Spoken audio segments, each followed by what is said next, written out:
Howdy folks, and welcome back to another video celebrating 100 years of Eagle Claw. Matt, in today's episode, we've got some history, we've got some science. Can I get a boom? Boom, here comes the nylon. That's right. So nylon is actually an important part of our history. To give it a little historical context, right? So late 30s, companies just absolutely booming. Literally out the door. Out the door, you know, to the point where we're renting garages for storage space up and down York Street. Things are going swimmingly well. So July 15th, 1938, we officially register Eagle Claw, the trademark, okay? Protecting our intellectual property and the brand that had so much demand.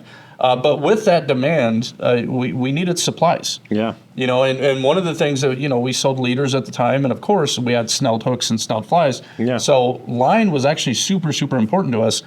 To that point, you know, we're talking late 30s, early 40s, we'd use silk gut worm leader. We were importing it from Europe, and then we're snelling our hooks and all the rest of that stuff.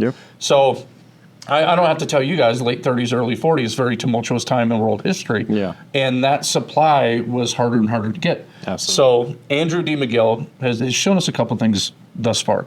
On the banks of Clear Creek, you know, he came up with the idea for the witless wing fly.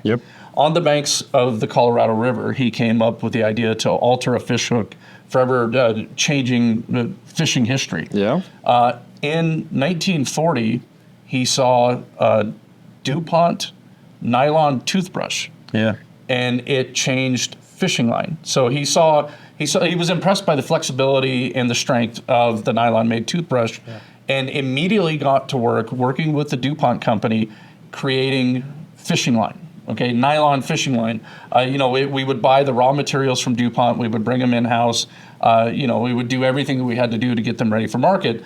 And in the 1940-41 catalog is the first time that you're going to see nylon material show up. You know, and it was branded 5L. So this is the nylon material that showed up early in the catalog. But I want to point a couple things out here. The industriousness of Mr. McGill, the innovativeness of Mr. McGill. You know, if you can't get supplies for your line, a lot of folks would view that as a problem. A hurdle. He viewed it as an opportunity. You know what I mean? And yet again, another chapter in Eagle Claw history where an idea sparked innovation from Mr. McGill, and it really changed the face of the company. So we went from a dwindling supply of silk gut worm leader that we were importing to a booming supply of nylon monofilament material. Just super, super cool. So when you think nylon, realize that Eagle Claw was a part of that early history.